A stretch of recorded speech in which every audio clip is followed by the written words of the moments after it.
Hi hello నమస్తే, welcome to common man library. గత వారం రోజులుగా మనం ఏ సోషల్ మీడియా యాప్ ఓపెన్ చేసినా, యూట్యూబ్ కావచ్చు, ఇన్స్టాగ్రామ్ కావచ్చు, ఫేస్బుక్ కావచ్చు, టీవీ ఛానల్ కావచ్చు, సో ఏ ఛానల్ ఓపెన్ చేసినా, ఏ సోషల్ మీడియా యాప్ ఓపెన్ చేసినా ఒకే ఒక మాట వినిపిస్తుందండి. చాలా ఎక్కువగా వినిపిస్తుంది ప్రతి ఒక్కరి నోట కూడా. సో ఆల్మోస్ట్ మీకు ఇక్కడ చూడగా మీకు అర్థమయ్యి ఉంటుంది, ఏపీ డిప్యూటీ సీఎంగా Lokesh question mark. So AP deputy సీఎంగా లోకేష్ క్వశ్చన్ మార్క్. డిప్యూటీ సీఎంగా నారా లోకేష్ ఇక్కడ క్వశ్చన్ మార్క్ ఉంది. మరి పవన్ కళ్యాణ్ ఇక్కడ బాబు గారిని చూడండి ఎలా చూపించారో. ఓకే, ఇంకొకటి చూద్దాం. డిప్యూటీ సీఎంగా లోకేష్ ఇక్కడ కూడా క్వశ్చన్ మార్క్ ఉంది. బాబు సంచలనం అని చెప్పేసి ఇవన్నీ తమ్మనేల్స్ అనమాట. ఇక మనం చూడాల్సిన అవసరం లేదు. ఎప్పుడా అని చెప్పేసి ఎప్పుడు ఈ కూటమిలో, ఈ ఎన్డీఏలో గొడవలు వస్తాయా, ఎప్పుడు వీళ్ళు విడిపోతారని గుంట నక్కల్లా ఎదురు చూస్తూ ఉండేటువంటి ఛానల్ ఏదైనా ఉందంటే అది ఇదే. ఇక్కడ చూడండి, సాక్షి ఛానల్. ఓకే, సో ఎప్పుడు ఈ కూటమిలో కుంపటి పెడదామా, ఎప్పుడు వీరు విడిపోతారని చెప్పేసి ఒక గుంట నక్కలాగా ఎదురు చూస్తూ ఉంటారన్నమాట ఈ ఛానల్లో. సో వాళ్ళు ఏం చేశారు, పవన్ అవుట్ అట, డిప్యూటీ సీఎంగా నారా లోకేష్ వీళ్ళు ఫిక్స్ చేస్తారు ఇక. సో వస్తే ఇక్కడ ఇవన్నీ చూసిన తర్వాత ఎక్కడ చూసినా ఇదే మాట వినిపిస్తుంది కదా. సో నాకు అనిపించింది అనమాట, యాక్చువల్గా నేను పాలిటిక్స్ గురించి నేను మాట్లాడకూడదు, మనకెందుకులే, చిన్నపిల్లలు మనకెందుకులే అని చెప్పేసి అనిపించింది. బట్ చూస్తూ ఉంటే ఓపెన్ చేసే కొద్దీ ఇవే కనిపిస్తూ ఉన్నాయి.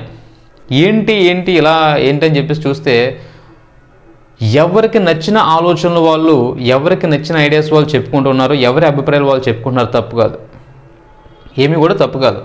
కానీ ఇక్కడ డిప్యూటీ సీఎంగా నారా లోకేష్ అనే క్వశ్చన్కి సంబంధించి ఈ చర్చలు మొత్తం కూడా ప్రతి టీవీ డిబేట్లో కూడా ఇవే చర్చలు జరుగుతూ ఉన్నాయి. సో ఇక్కడ ఏంటి ప్రాబ్లం ఏంటంటే, ఇదంతా ఎక్కడ మూల కారణం ఎక్కడ స్టార్ట్ అయిందంటే మనకి ఏబిఎన్ రాధాకృష్ణ గారి ఏదైతే వార్తాపత్రిక ఉందో ఆంధ్రజ్యోతి, సో అందులో వచ్చినటువంటి కథనాన్ని ఆధారంగా చేసుకొని కొంతమంది టీవీ డిబేట్లలో దీన్ని ఇంకా విపరీతంగా పెంచుకుంటూ వెళ్తున్నారు ఈ యొక్క చర్చని. తర్వాత మహాసేన రాజేష్, మనందరికీ బాగా సుపరిచితమైన వ్యక్తి. సో రాష్ట్ర అధికార ప్రతినిధిగా ఉన్నారు టీడీపీకి మన మహాసేన రాజేష్ గారు. సో ఇక్కడ ఎవరి అభిప్రాయాన్ని వాళ్ళు చెప్పడంలో ఎటువంటి తప్పు లేదు. ఓకే, ఒక జనసేన పవన్ కళ్యాణ్ గారి అభిమానిగా నేను ఏం కోరుకుంటానంటే, పవన్ కళ్యాణ్ గారిని సీఎం సీట్లో చూడాలి.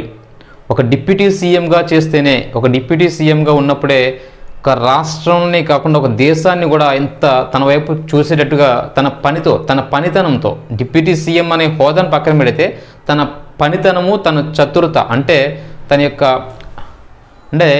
సమాజం పట్ల, ప్రజల పట్ల తమకున్న అంకిత భావం గురించి ఆలోచిస్తూ, సమాజం పట్ల అతనికి ఉన్నటువంటి ఒక అభిప్రాయాన్ని గౌరవిస్తూ చూస్తే, అతని పనితనాన్ని చూస్తే నాకే అనిపిస్తుంది, ఇలాంటి వ్యక్తి సీఎం హోదాలో ఉండాలి, ఇలాంటి వ్యక్తి సీఎం సీట్లో ఉండాలి కదా, రాష్ట్రానికి ఒక ఉన్నతమైన స్థానంలో ఉండాలి కదా అనిపిస్తుంది. కానీ అఫ్కోర్స్ ప్రజలందరి దృష్టిలో కూడా ఇతనికి సీఎం అయినా, డిప్యూటీ సీఎం అయినా, లేదా ఒక ఆర్డినరీ ఎమ్మెల్యే అయినా, ఎవరైనా సరే ఆ పొజిషన్స్తో పవన్ కళ్యాణ్ గారికి ఎప్పుడు పనిలేదు.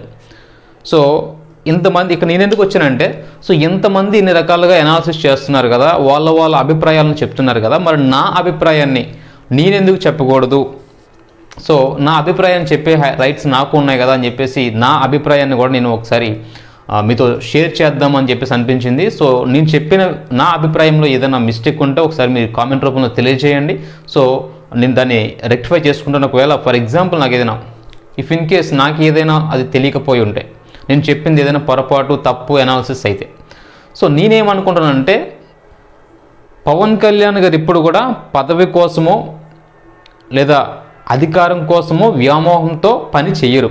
ప్రజల పట్ల అతనికి ఉన్న అంకిత భావం అలాంటిది, ప్రజల పట్ల అతనికి ఉన్న అభిప్రాయం అలాంటిది, ప్రజాప్రభుత్వం, ప్రజాసేవ అంటే అతని దృష్టిలో పని చేసుకుంటూ వెళ్ళిపోవడం తప్ప నేను ఎమ్మెల్యేనా లేదా నేను సీఎంనా, నేను డిప్యూటీ సీఎంనా అని ఎప్పుడు అతను ఆలోచించుకొని తనకిచ్చిన పదవిని బట్టి అతను పనిచేసే వ్యక్తి కాదు. సో ఆటోమేటిక్గా మీకు అర్థమై ఉంటుంది, ఓడిపోయి 2 చోట్ల ఓడిపోయి కూడా కనీసం ఒక్క ఎమ్మెల్యే కూడా లేనటువంటి పరిస్థితిలో ఉన్నప్పుడే పవన్ కళ్యాణ్ గారు కొన్ని వందల మంది కౌలు రైతులకి తన సొంత కష్టార్జితంతో సంపాదించుకున్న కొన్ని కోట్ల రూపాయల్ని అవలేలుగా విడిచిపెట్టేశాడు, అవలేలుగా దానం చేశాడు. అతని స్వభావం అలాంటిది. సో అతనికి పదవి పట్ల కానీ లేదా అధికారం పట్ల కానీ డబ్బు పట్ల కానీ ఇటు పిచ్చి వ్యామోహం అంటారు చూడండి, అటువంటి ఏమీ అతనికి ఉండవు. సో ఏదో ఎమ్మెల్యేగా గెలిచారు కాబట్టి ఏదో ఒక పదవి తీసుకోవాలి కాబట్టి ఆ డిప్యూటీ సీఎం పదవిని అతను తీసుకోవడం జరిగింది. దాంతోపాటుగా ఒక 5 శాఖలు కూడా అతను చాలా చక్కగా ఏదో ఊరికనే పదవి తీసేసుకొని ఉండడం కాకుండా సో అతను తీసుకున్న పదవికి ఆ శాఖకి ఎంతవరకు న్యాయం చేస్తున్నాడు అనేది ఒకసారి మనం ఆలోచించగలిగితే చరిత్రలో, గత రాజకీయ చరిత్రలో ఎవ్వరూ చేయలేనంత గొప్పగా అతను చేసే పనులు మనకి కనిపిస్తున్నాయి. అతను చేస్తున్న పనులు, అతను తీసుకుంటున్న నిర్ణయాలు అలా కనిపిస్తున్నాయి. అరే పవన్ కళ్యాణ్ గారిని ఒక యాక్టర్గా, సినిమా యాక్టర్గా చూసామే, నిజ జీవితంలో కూడా ఇతను ఎంత బాగా పనిచేస్తాడా, సమాజం పట్ల, ప్రజల పట్ల ఎంత అంకిత భావంతో పనిచేస్తాడా అని చెప్పేసి అఫ్కోర్స్ కొంతమంది వైసీపీ కార్యకర్తలు కూడా ఆశ్చర్యపోయేటట్లు అతని పనితనం ఉంది. అంటే మనం అతిశయోక్తి ఏమి కాదు, ఖచ్చితంగా. సో నాకు అనిపించింది ఎంత చక్కగా పరిపాలిస్తారు. అఫ్కోర్స్ మాకు ఉంటుంది, తెలుస్తుంది పవన్ కళ్యాణ్ గారు ఖచ్చితంగా చేయగలరు, చేస్తారని చెప్పేసి. ఒక ఏదైనా సరే రాజకీయంలో కావచ్చు, ఒక సినిమాల పరంగా కావచ్చు, ఏ విషయంలో అయినా సరే పవన్ కళ్యాణ్ గారు తీసుకున్న నిర్ణయంలో ఒక ట్రెండ్ సెట్ చేస్తారనే విషయం, ఒక బెంచ్ మార్క్ క్రియేట్ చేస్తారు, ఒక గేమ్ చేంజర్ అవుతారనే విషయం మాకు తెలుసు. సో కానీ మిగతా వాళ్ళు కూడా, సామాన్య ప్రజానికం కూడా, అంటే మేము అభిమానులుగా చెప్తున్నాను, కామన్ మ్యాన్గా కూడా చూసుకుంటే ప్రతి ఒక్కరు కూడా ఆలోచిస్తున్నారు. పెద్దవాళ్ళు కూడా, మాలాంటి యంగ్స్టర్సే కాకుండా వయసులో చాలా పెద్ద వ్యక్తులు కూడా, పెద్దవాళ్ళు కూడా ఆలోచిస్తున్నారు పవన్ కళ్యాణ్ గారి పనితనం చూసి. చాలా చక్కగా పరిపాలన చేస్తున్నాడు. ఇలాంటి వ్యక్తి ఖచ్చితంగా రాష్ట్ర అభివృద్ధి కోసం, రాష్ట్ర అభ్యున్నతి కోసం కృషి చేస్తారనే విషయాన్ని ప్రతి ఒక్కరు అర్థం చేసుకుంటున్నారు. అయితే ఇక్కడ ఇదంతా ఏంటంటే దేని గురించి అంటే, లోకేష్ గారిని డిప్యూటీ సీఎంగా చేయాలని చెప్పేసి రాజేష్ మహాసేన్ గారు అంటే తన అభిప్రాయం చెప్పడం జరిగింది. సో దానికి నా ఒపీనియన్ ఏంటంటే, సో 100% లోకేష్ గారు కూడా అతని పనితనం చూస్తే నాకు చాలా ముచ్చటని, విద్యాశాఖ మంత్రిగా, సో అతనికి ఐటీ మంత్రిగా చాలా చక్కగా పరిపాలన చేస్తున్నారు. చాలా చక్కగా ప్రతి ఒక్కరికి కూడా అందుబాటులో ఉంటున్నారు. నిజంగా చాలా బాగా చేస్తున్నారు. అతను కూడా పదవి పట్ల, పదవి కోసం వ్యామోహం పడరు. సో తాపత్రయపడరు, నాకు డిప్యూటీ సీఎం కావాలి, నాకు సీఎం కావాలని చెప్పేసి తాపత్రయం అనేది అతను కనీసం కనిపించట్లా. సో నేనేమంటానంటే పవన్ కళ్యాణ్ గారి గురించి చెప్పాల్సిన అవసరం లేదు. అసలు పదవితో పని లేదు, అతనికి పని చేసుకుంటూ వెళ్ళిపోతాడు. అతను గెలవకపోయినా సరే నిరంతరం ప్రజలతోనే ఉంటాడు, మనం చెప్పాల్సిన అవసరం లేదు. సో ఇదంతా ఎవరికంటే మనలాంటి కార్యకర్తలు, మనలాంటి అభిమానులు, మనలాంటి సానుభూతి పరులు ఎవరైతే ఉంటారో వాళ్ళకి అనిపిస్తూ ఉంటుంది, అరే మన నాయకుడు ఆ పొజిషన్లో ఉండాలి, ఆ హోదాలో ఉండాలి అని చెప్పేసి కోరుకుంటాం.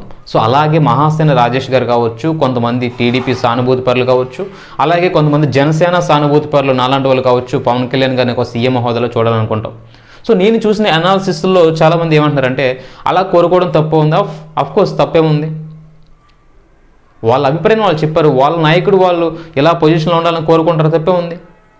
కానీ నేనేమంటానంటే, మనం కోరుకున్నట్టుగా మన ఆలోచన స్థాయికి తగ్గట్టుగా వాళ్ళ ఆలోచనలు ఉండవు. లోకేష్ గారు కావచ్చు, ఇక్కడ మనం లోకేష్ గారు కావచ్చు, పవన్ కళ్యాణ్ గారు కావచ్చు, బాబు గారు కావచ్చు. సో వీళ్ళ యొక్క ఆలోచన విధానం ఏంటంటే, అఫ్కోర్స్ మనం ఆలోచన విధానం మనం అందుకోలేం. వాళ్ళు కొంచెం ఉన్నతంగా ఆలోచిస్తారు. ఇప్పుడు కూడా ఉన్నత ఆలోచన విధానం ఎలా ఉంటుందంటే, తమ సొంత ప్రయోజనాల కంటే కూడా వ్యక్తిగత ప్రయోజనాల కంటే కూడా రాష్ట్ర ప్రయోజనాలు, రాష్ట్ర ప్రజల ప్రయోజనాలు, దేశ ప్రయోజనాల గురించి, ఉమ్మడి ప్రయోజనాల గురించి ఎక్కువగా ఆలోచిస్తారు. సో నేనేమనుకుంటున్నానంటే, ఈ ఏదైతే డిప్యూటీ సీఎం గురించి మనం ఏదైతే డిస్కషన్ జరుగుతున్నాయో సోషల్ మీడియాలోని కావచ్చు, టీవీ డిబేట్స్లో కావచ్చు, సో అవన్నీ కూడా మన వీళ్ళ దృష్టిలోకి వెళ్ళి ఉంటాయి, బట్ వీళ్ళు పెద్దగా కేర్ చేయరు. అభిమానులు ఎలాగా ఉంటారు అలా అనుకుంటారు, తప్పే ఉందా అనుకుంటారు తప్ప వాళ్ళు ఎప్పుడు కూడా వాళ్ళ ఫోకస్ దేనిపైన అంటే రాష్ట్రాన్ని ఏ విధంగా ముందుకు నడిపించాలి, రాష్ట్రంలో ఉన్న సమస్యలు ఏంటి, ఆ సమస్యలకు పరిష్కారం ఎలా వస్తుంది, రాష్ట్రంలో నిరుద్యోగం ఎలా ఉంది, వాటి పరిష్కారం ఎలా చేయాలి, ఉద్యోగాలు ఎలా కల్పించాలి, రాష్ట్రాన్ని అభివృద్ధి పదంలో ఎలా నడిపించాలి, ఇలా ఉంటాయి. రాష్ట్రానికి పెట్టుబడులు ఎలా తీసుకురావాలి, వాళ్ళ ఆలోచనల విధానాన్ని అలాగ ఉంటాయి. సో మనలాంటి సామాన్య కార్యకర్తలు మాత్రమే వాళ్ళు సీఎం అవ్వాలి, వాళ్ళు పీఎం అవ్వాలి, వాళ్ళు డిప్యూటీ సీఎం అవ్వాలి, వాళ్ళు మినిస్టర్ అవ్వాలని చెప్పేసి మన అభిప్రాయాలు మన ఆశలు మనం చెప్తూ ఉంటాం. సో అటువంటిది ఏమి తప్పు కాదు. సో అయితే ఇక్కడ మనందరికీ మనం ఆలోచించాల్సిన విషయం ఏంటంటే మన కూటమి గెలిచి 6 నెలల నుంచి 7 నెలల వ్యవధి అవుతుంది. సో ఈ వ్యవధిలో రాష్ట్రాన్ని ఒక మంచి మార్గంలో నడిపించే ప్రయత్నం అయితే చేస్తుంది ఈ ఎన్డీఏ కూటమి. సో ఈ ప్రయత్నంలో వాళ్ళు చేసుకుంటూ ఉన్నప్పుడు మనం ఎలాంటి చిన్న నిర్ణయాలు, చిన్న అభిప్రాయాలు చెప్పి వాళ్ళని మనం డిస్టర్బ్ చేయకూడదు, నా ఉద్దేశం అది. సో వాళ్ళకి ఏ పదవులు కావాలి, వాళ్ళ పదవుల కోసమో లేదంటే అధికారం కోసమో చేయలేదు. రాష్ట్రం గాడి తప్పిపోయింది. సో రాష్ట్రాన్ని ఒక గాడిలో పెట్టాలి.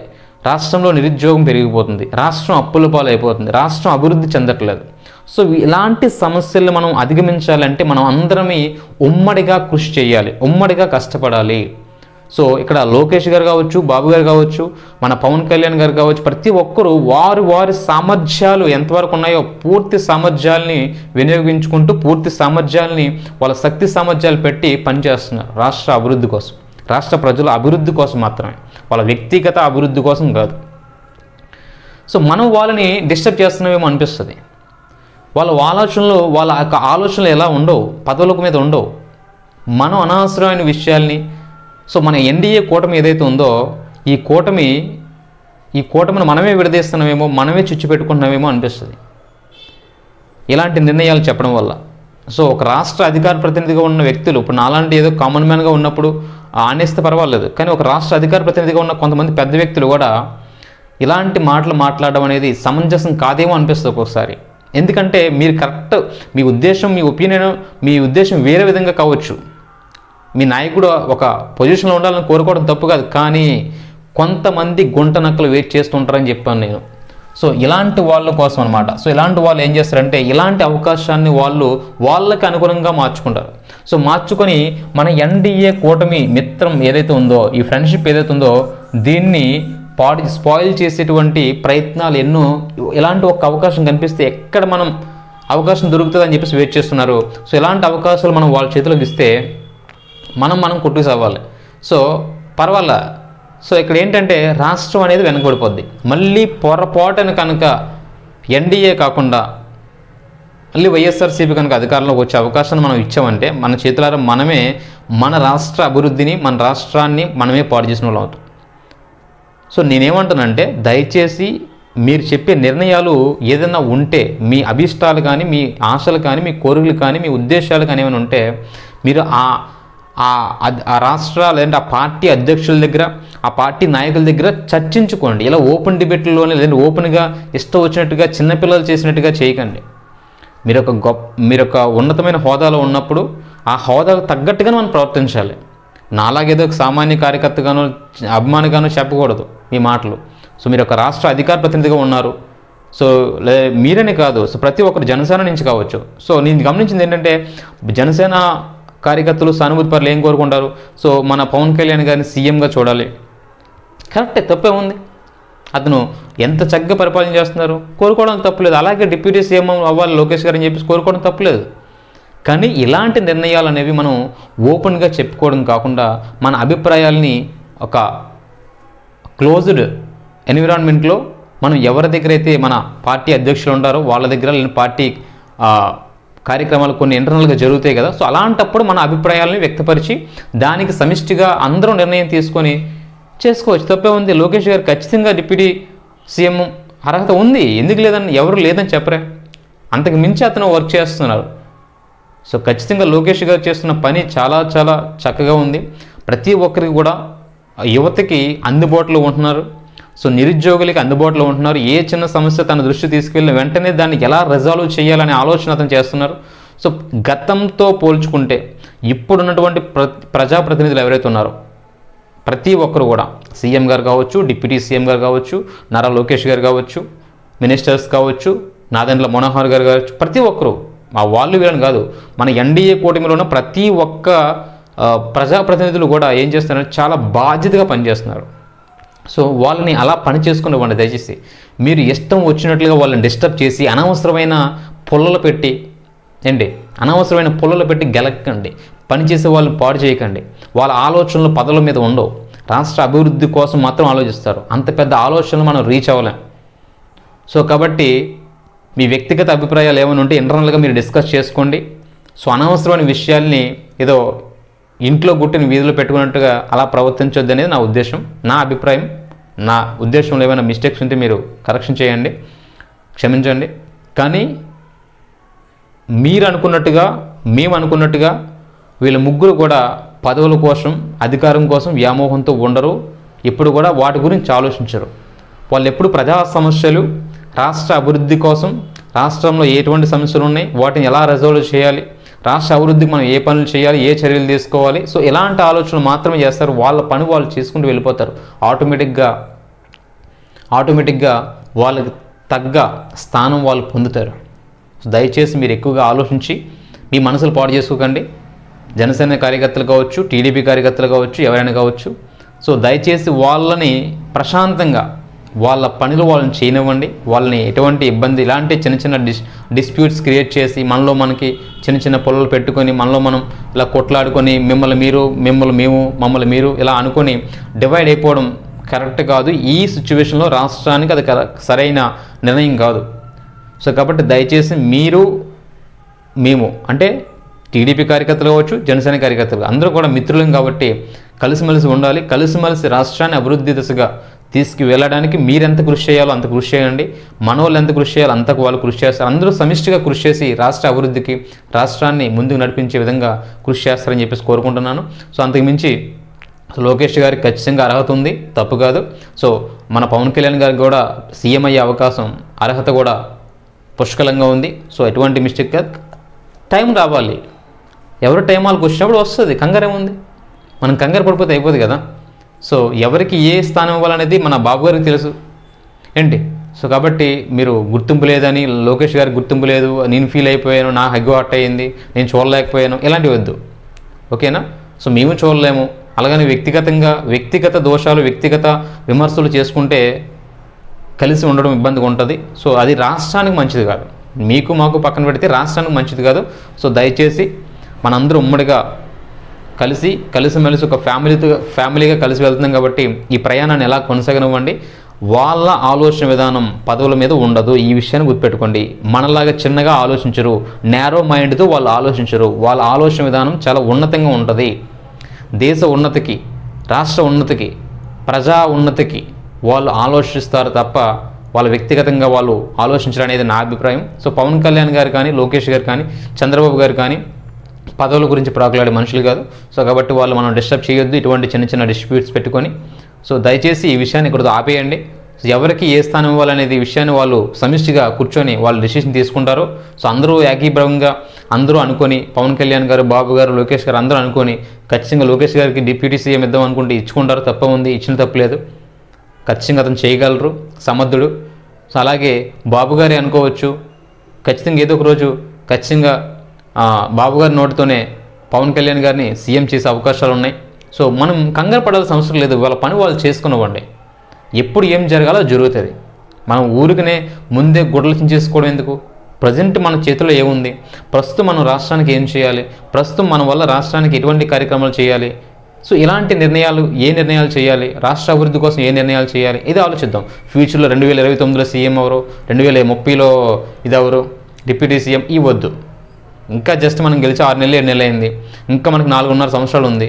సో ఇప్పుడు మన రాష్ట్రాన్ని ఏ విధంగా నడిపించాలి, రాష్ట్రం కోసం మనం ఎటువంటి నిర్ణయాలు తీసుకోవాలి, రాష్ట్రానికి పెట్టుబడి వెళ్ళదు, ఇలాంటి ఆలోచన చేయండి.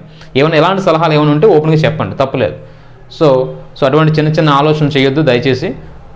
So thank you so much. So ఇది జస్ట్ నా ఒపీనియన్ మాత్రమే. దీని ద్వారా మీ ఎవరి మనసులైనా ఇబ్బంది పెట్టుంటే నన్ను క్షమించండి. సో జస్ట్ మన చిన్న చిన్న ఆలోచనలతో వాళ్ళు మనం డిస్టర్బ్ చేయొద్దు అనేది నా ఈ వీడియో యొక్క ఉద్దేశం, అంతకుమించి మరేం కాదు. Thank you so much.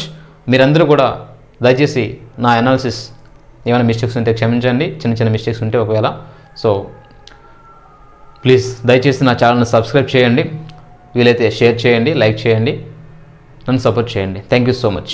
జై హింద్.